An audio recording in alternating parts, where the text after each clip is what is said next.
자, 오늘도 헬마우스 임경빈 작가 모셨습니다. 어서 오세요. 안녕하세요. 예, 왜 오셨습니까? 오늘은 저희가 이제 축하를 해야 될 일로 시작을 해야 돼서요. 예. 뉴스아이킥이 이번 분기에도 청취율 라디오 전체 1위를 달성을 했습니다. 그리고 이제 두 자릿수 청취율은 뉴스아이킥이 유일했다는 거. 다시 한번 지금 효과음 나오는군요. 아이고 쑥스럽습니다. 벌써 저희가 이제 몇 번째 연속 청취율 1위를 하고 있는데 예.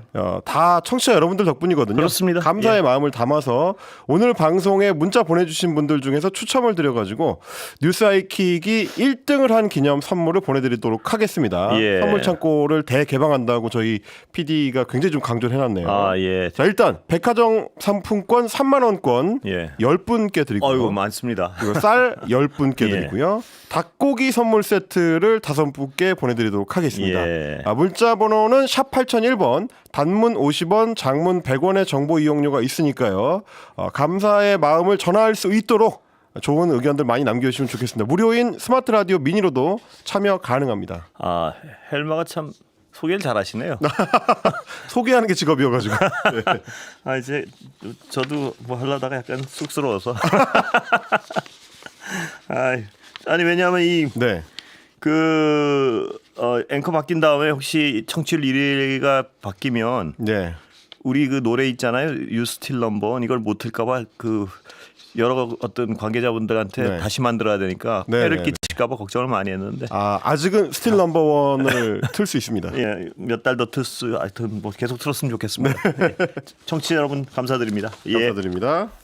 자, 오늘은 윤 대통령 소식으로 좀 시작해 볼까요? 네, 윤 대통령이 어젯밤에 한남동 대통령 관저로 국민의힘의 당선자들을 초청을 해가지고 이제 만찬을 했는데요. 수도권 당선자들하고 이제 대구 경북 지역 당선자들을 이제 불렀다고 합니다. 13명 정도가 이제 참석을 했다고 하는데 이 자리에서 했었던 대통령의 발언들이 좀 의미심장합니다. 예. 당선자들하고 이제 각 언론 매체들이 별도로 통화를 해가지고 얘기를 들어봤는데 거의 이제 공통적으로 나오는 얘기들을 종합해 봤더니 이런 얘기였습니다. 윤 대통령은 108석이라는 여당의 이제 당선자 숫자에 위축되지 말아라. 뒤에 정부가 있고 내가 또 돕겠다라는 표현을 썼다는 거고요. 정부 여당의 권한이 있으니 소수 여당이라도 기죽지 말라. 당이 필요할 경우 대통령은 헌법의 권한 내에서 돕겠다라고 이야기를 했다는 예. 겁니다. 그러면서 구체적으로 예산 편성권이라든지 제2요구권, 그러니까 이제 거부권이죠. 이것들을 적극적으로 활용해서 협상력을 야당과 대등하게 끌어올리면 좋겠다라는 얘기도 했다는 건데, 그러니까 종합적으로 보면 108석밖에 안 되는 이제 소수 여당이라고 해서 위축되지 말고 대통령이 갖고 있는 권한을 행사해서 도와줄 테니 예. 든든하게 믿고 여당과 이제 맞서라. 그런 식으로 이제 들릴 수 있는 이런 얘기가 되겠습니다. 그러면서 윤 대통령이 이런 얘기도 했습니다. 야당이 워낙 의석수가 많고 상당히 강압적으로 의회 운영을 할 텐데 대통령이 가진 권한들을 여러분이 충분히 활용을 해라. 대통령의 권한이 있으니 협상이 잘 안 됐을 때는 그런 것을 여러분들이 요청하면 10분 활용할 수 있도록 하겠다. 이런 얘기들이 특히 그 들어있었습니다. 제2요구권을 활용하라는 얘기가 눈에 확 띄는군요. 거부권을 활용하라. 예. 그러니까 이런 얘기겠죠. 네. 이거 하면 대통령 거부권 행사할 테니까 좀 그쪽에서 좀 양보를 해가지고 뭐 이런 식으로 협상하라는 얘기겠죠. 그렇습니다. 그런 협상을 하라는 거고 예산 편성권을 굳이 이제 표현한 것도 좀 그 눈에 드는데 예. 이게 이제 사실 이 국회가 갖고 있지 못한 행정부 수반의 고유의 권한들이거든요. 예. 그런 것들을 이제 일종의 무기 삼아서 국회하고 이제 적극적으로 협상을 하겠다라는 의지로 보일 수도 있고요. 예. 하필이면 이 발언이 소개된 날이 오늘 아침이라는 게 또 중요한 포인트인 것 같습니다. 예. 어제 저희가 뉴스 신세계에서 전해드렸다시피 이제 어제 22대 국회의 전반기 국회의장 후보자를 선출한 날인데 예. 그날 저녁에 대통령이 여당 국회의원 당선자들을 대상으로 이런 얘기를 했다. 그거는 사실상 국회하고 앞으로도 적극적으로 협치하는 것보다는 조금 대치하는 양상, 대등하게 좀 협상해서 맞서는 양상으로 가겠다는 의사표현을 한 거 아니냐. 예. 국회에서는 또 그렇게 받아들일 수 있는 그런 맥락이 있는 것 같습니다. 예. 뭐 국회 어떤 협치를 강조해 왔는데 네. 힘들겠다는 생각도 드네요. 여러 가지가. 그러니까 2주년 기자회견이라든지 예. 이재명 대표와의 영수회담에서는 야당과의 협조 쪽에 조금 초점을 맞춘 얘기들을 대통령이 많이 했었는데 물론 뭐 여당 국회의원 당선자들 대상으로 하는 거니까 격려하는 차원에서 이야기를 한 거겠습니다만 이쪽에서는 또 좀 대결에 초점을 맞춘 이야기를 한 것 같아서 그렇습니다. 예, 야권 인사들은 이제 그 부분을 좀 걱정을 많이 하더라고요. 그러면서 오늘 제가 이제 통화를 했었던 그 한 민주당 당직자 같은 경우는 이 거부권을 활용하라라는 이 말에 굉장히 좀 이제 주의를 많이 예. 기울이더라고요. 이게 앞으로 최상병 특검법이라든지 김건희 여사 특검법이라든지 이런 특검 법안들이 계속 국회에서 22대 국회에서 이제 논란이 될 텐데 그때를 대비해서 특히 수도권 당선자들을 대상으로 일종의 표단속에 나선 거 아니냐 네. 이런 해석도 있었습니다. 그 해석이 상당히 일리가 있는 것 같습니다. 지금 앞뒤 문맥을 보면요. 예. 그리고 이제 오늘 그 이야기를 언론사에 전해준 그 여당 당선자들 중에서 이런 얘기를 한 사람도 있었는데 당이 대통령실의 하부 기관인 것처럼 얘기하는 것은 대통령이 동의할 수가 없고 예. 그렇게 생각한 적이 없다라는 이야기를 대통령이 강조했다고 합니다. 그러니까 당과 대통령실의 어떤 수직적 관계를 벗어나야 된다는 얘기가 지금 여당 내에서 총선 이후에 나오고 있는데 예. 애초에 수직적 관계가 아니었다. 당을 뭐 강압해가지고 끌고 가려고 하는 목적이 없다. 뭐 이런 얘기를 대통령이 이야기를 했다는 겁니다. 예. 근데 이제 지금 내용을 들어보면 듣기에 따라서는 대통령이 수직적 관계가 아니라고 하는 그 발언과 실제로 여당 당선자들한테 남 믿고 열심히 싸워라고 하는 표현이 조금 안 맞는 거 아닌가. 글쎄요. 그렇게 들을 수 있는 분들도 좀 있을 것 같습니다. 예, 그렇습니다. 예. 자, 우원식 국회의장 후보 당선인 네. 어떤 방향을 제시하고 있나요, 지금? 일단 기본적으로는 그동안 민주당 국회의장 후보자들이 공통적으로 이야기해 왔었던 조금 더 적극적으로 국회 운영을 하겠다라는 의지를 이제 거듭 밝히고 있습니다. 어제 했었던 얘기도 이런 얘기가 있었습니다. 앞에 국회, 그러니까 이전에 21대 국회와는 완전히 다른 국회. 예. 올바른 일이 있으면 협의를 중시하지만 민심에 어긋나는 퇴보나 지체가 생긴다면 여야가 동의해서 만든 국회법에 따라서 처리해 나갈 것이다. 예. 이렇게 강조했는데 그건 이제 예. 국회법에 따라서 처리해 나간다는 건 이제 국회의장의 고유 권한인 직권상정까지도 염두에 두고 있다. 예. 이렇게 이제 해석할 수 있는 부분입니다. 그러니까 이 얘기는 어제 그 당선 이후에도 계속 몇 번 말씀을 드렸지만 기존 김진표 의장 같은 국회 진행은 하지 않겠다. 뭐 이 말에 어떤 거듭거듭 다짐을 하는 것 같습니다. 보니까. 그렇습니다. 사실 지금 이제 당 내에서도 당원들이 이제 우원식 그 당선자, 후보 당선자에 대해서 우려하는 목소리도 좀 나오고 있기 때문에 그런 것까지도 이제 종합적으로 고려를 해서 조금 더 이제 강경한 태도를 일단 유지하고 있는 걸로 그렇게 좀 보여집니다. 기계적 중립은 없다. 이 얘기를 계속 강조하는 것 같고요. 그렇습니다. 그러니까 네. 사실은 이제 뭐 얘기를 들어보면 당 내에서 우원식 후보자를 이제 선출한 민주당의 이제 당선자들도 21대 국회하고 국회 운영이 좀 달라져야 된다는 생각은 공통적으로 갖고 있었던 것 같습니다. 예. 근데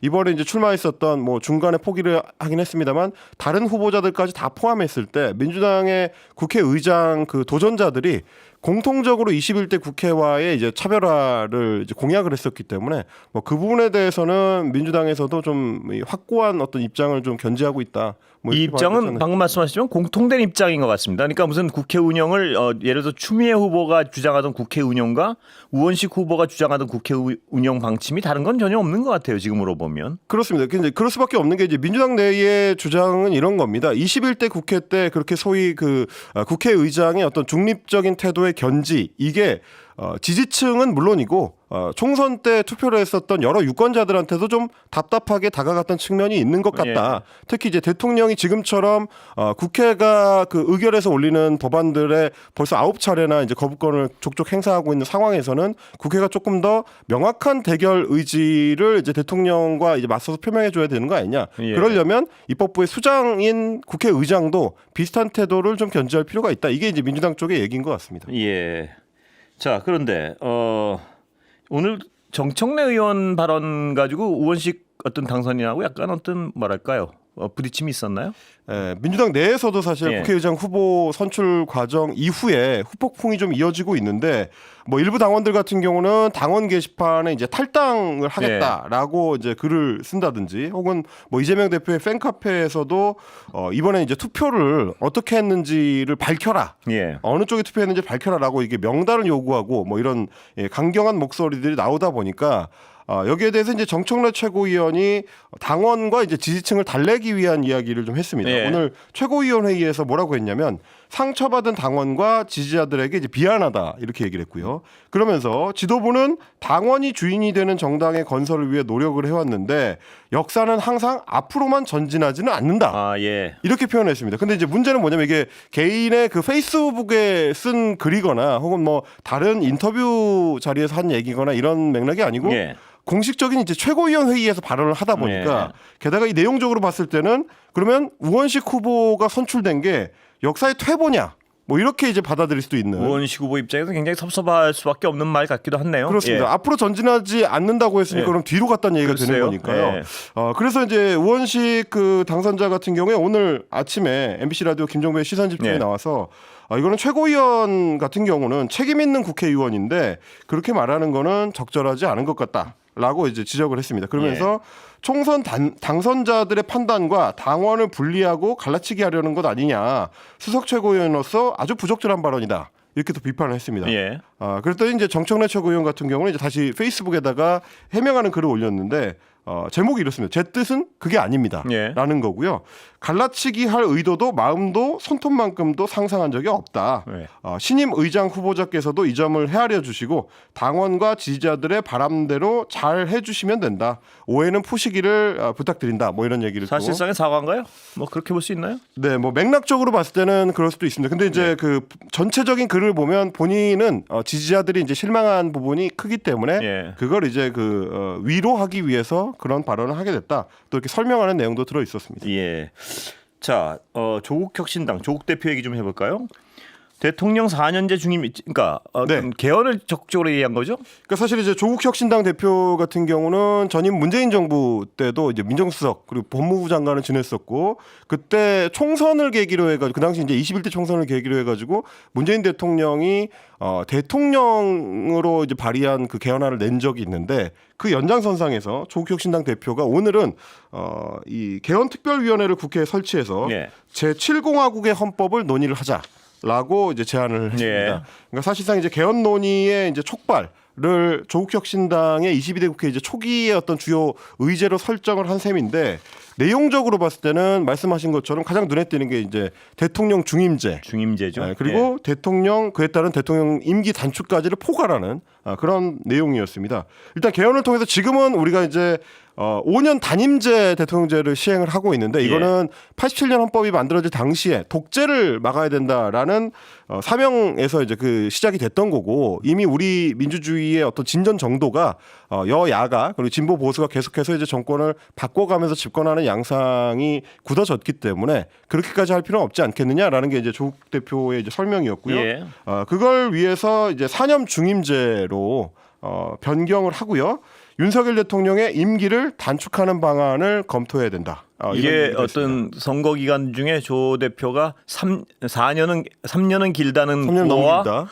연결되는 부분도 있는 거군요. 뭐 그렇습니다. 예. 이제 뭐 여러 가지 맥락이 이제 들어있다고 볼 수 있겠는데 일단 뭐라고 했냐면 윤 대통령이 명예롭게 자신의 임기 단축에 동의하고 우리가 말하는 개헌에 동의한다면 지금까지의 국정운영 실패라든지 무능이라든지 무책임에도 불구하고 대한민국 헌법을 바꿨다는 데에 기여한 대통령으로 역사에 남을 것이다. 예. 그러니까 대통령도 임기를 양보를 하고 그러면 이제 국회 여야가 헌법 개헌하는 데 있어서 대통령의 어떤 공헌을 인정해주겠다. 예. 뭐 일종의 이제 딜을 이제 이야기를 한 건데요. 이 4년 중임제 말입니다. 네. 보면 대략 여기 출연하시는 어떤 여야의 정치인들을 보면 특히 야권에서는 4년 중임제를 찬성하는 분들도 꽤 있는데 네. 4년 중임제를 기본적으로 찬성하면서도 좀 꺼리는 부분은 개헌 논의가 되면 내각제 논의가 나올까봐 좀 우려하는 분들이 상당수 있는 것 같고요. 그러니까 네.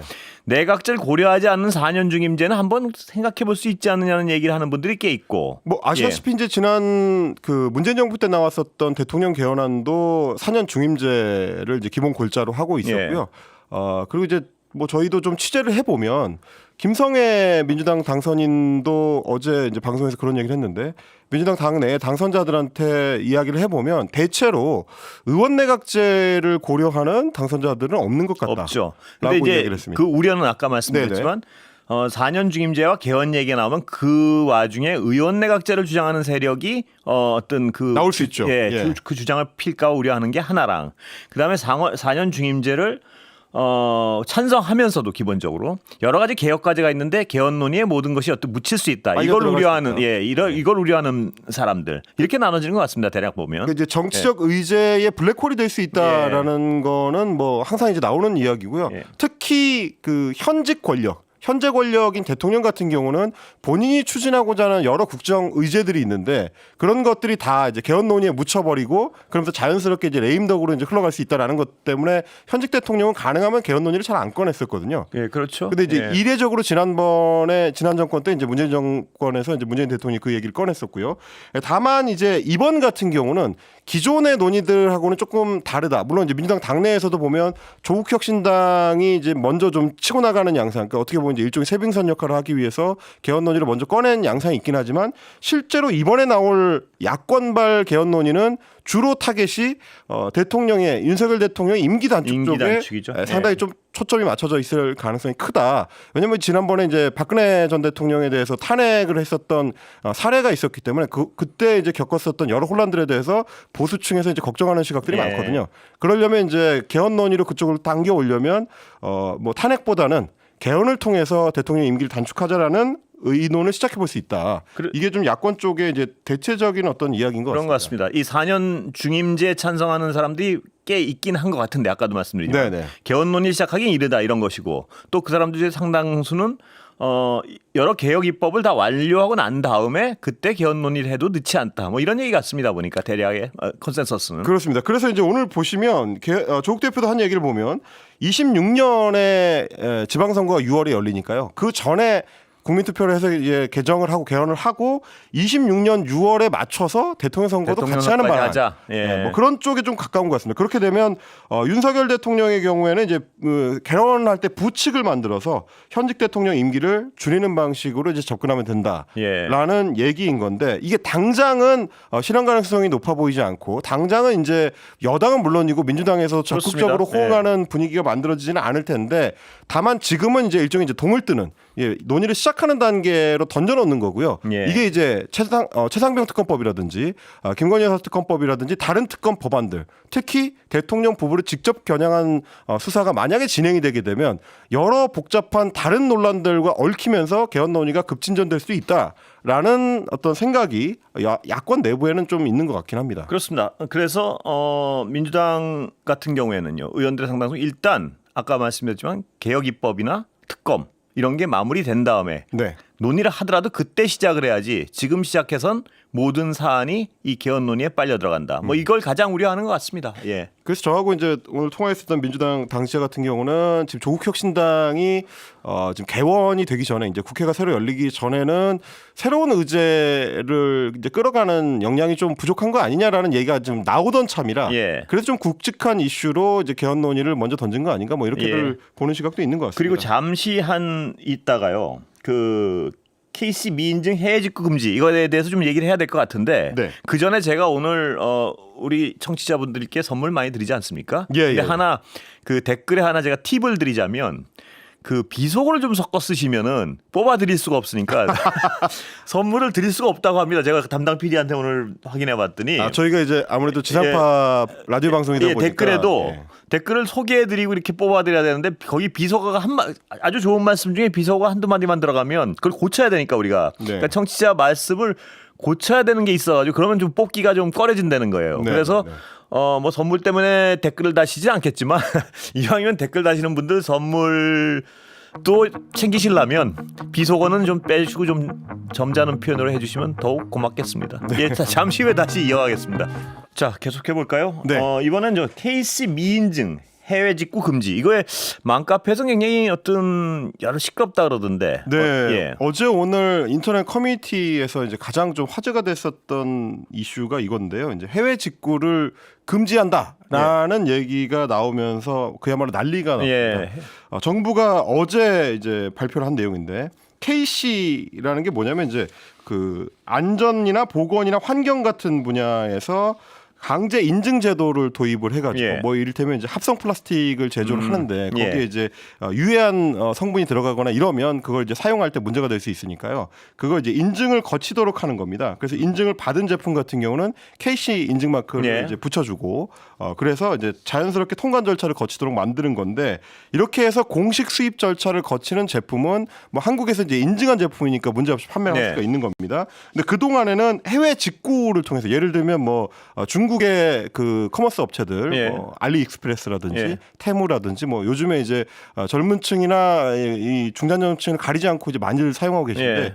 이 C 커머스 업체들을 통해서 직구를 하는 경우에는 KC 인증을 받지 않은 제품들이 소품종 같은 경우는 안 받아도 되거든요. 예. 그런 것들이 이제 들어오고 있었는데 이 문제에 대해서 이제 정부가 칼을 빼든 겁니다. 그래서 KC 미인증 받은 제품들의 일부 제품에 대해서 품목별로 아예 해외 직구를 원천 금지하겠다라고 예. 나선 건데 특히 발암 물질이 최근에 검출이 된 그 해외 직구 제품들이 몇몇 있었습니다. 이렇게 이제 안전성에 대해서 우려가 커지는 제품들에 대해서 유아차라든지 완구 같은 어린이 제품들 예. 중심으로 한 80개 정도 품목을 뽑아서 해외 직구를 원천 금지할 수도 있다. 이렇게 나온 겁니다. 예. 그러다 보니까 이제 그 동안에는 이 뭐 알리익스프레스 같은 그 어플리케이션 써보신 분들은 아시겠습니다만 이제 제품에 따라서 국내로 정식 수입된 제품보다 한 7-80%씩 예. 싼 제품들도 있었기 때문에 그렇습니다. 예. 아니 그러면 앞으로는 해외 직구 못하면 다 비싸게 그냥 구입을 해야 된다는 거냐?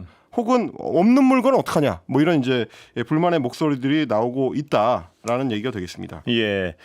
그러니까 뭐 다 금지하고 이게 아니군요. 일단 전부는 아니고요. 예. 정부가 규제 품목으로 발표를 한 게 기본적으로는 이제 어린이 제품이고요. 예. 그러니까 이제 민감한 근데 그런 건 해야 될 것 같은데요. 그런 부분은 뭐 이 아기들이 입에 넣고 빠는 물건이랄까. 네네네. 뭐 이런 것들은 반드시 그런 어떤 안전 조치가 있어야 될 것도 같은데. 뭐 말씀하신 대로 예. 사실 이제 우려할 수 있는 제품들이 중심이긴 합니다. 어린이 제품이라든지 뭐 배터리를 포함하고 있는 전기 생활용품들 그거는 같은 화재 경우도 날까봐 그런 것 같고요. 그리고 이제 예. 중금속이 이제 포함될 수도 예. 있고요. 그리고 뭐 이런저런 뭐 여러 품목들이 있는데 근데 이제 이 온라인에서 문제를 삼고 있는 거는 인증을 왜 KC 인증만 인정하겠다는 것이냐라는 부분입니다. 뭐 예를 들면 중국의 국내 그 제품 인증도 예. 어쨌든 중국 국내에서도 아예 못 쓸 물건을 팔게 만들지는 않을 거 아니냐라는 게 예. 이제 첫 번째고요. 또 하나는 뭐 그러면 이제 해외 직구도 아마존 쪽으로 해서 미국에서 해외 직구를 하는 경우도 있는데 그럼 미국이나 유럽 같은 데서 인증받은 제품도 KC 인증을 추가로 받으라는 얘기냐? 예. 뭐 이런 얘기가 나오다 보니까 그러면 2중, 3중 인증이 돼서 시간도 오래 걸리고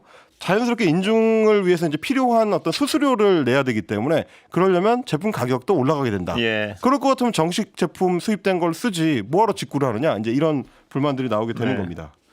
아, 그러니까 이 어떤 소비자들의 불만도 분명히 알겠고 네. 정부 당국의 조치도 어떤 부분은 이해 가는 부분도 있고요. 왜냐하면 아이들 아까도 말씀드렸지만 뭐 만지고 빨고 이런 네, 게 발암 물질이 있다고 하면 큰일 나는 거 아니겠습니까? 그렇습니다. 거기에 대한 규제 강화하는 건 어떻게 보면 당연스럽기도 한 것 같은데 자연스러운 것 같은데 문제는 그렇지 않 과잉 규제가 돼서 어떤 그렇지 않아도 될 물건인데 가격이 오를까 이 부분에 대해서도 좀 자세히 들여다봐야 될 것 같습니다. 그러니까 이제 과잉 규제라고 불만을 표하는 소비자들은 제가 좀 전에 말씀드렸던 것처럼 KC 인증 말고 다른 인증 제품들은 그럼 어떻게 할 거냐라는 것도 있고요. 또 하나는 뭐냐면 애초에 통관 과정에서 이게 다 제대로 일일이 걸러지기가 어렵다는 지적도 있습니다. 아, 현실적으로요. 그렇습니다. 예. 지금도 의약품 같은 경우는 해외 직구가 원천 금지가 돼 있는데 이런 예. 제품들도 그냥 개인 소비자들이 한두 개씩 사서 해외 직구하는 경우에는 하나하나 검수를 못 하기 때문에 예. 뭐 거의 이제 컨테이너 단위로 이제 들어온 것들 중에서 일부를 뽑아서 검수하고 이렇게 하다 보니까 예. 그렇지 않아도 제대로 통관이 안 되는데 이렇게 해외 이 직구를 막는 품목을 늘려버리면 그거 검수는 할 수 있냐 이런 부분 불만들도 나오는 겁니다. 예, 오늘 여기까지 하겠습니다. 지금까지 헬마 임경빈 작가였습니다. 고맙습니다. 감사합니다.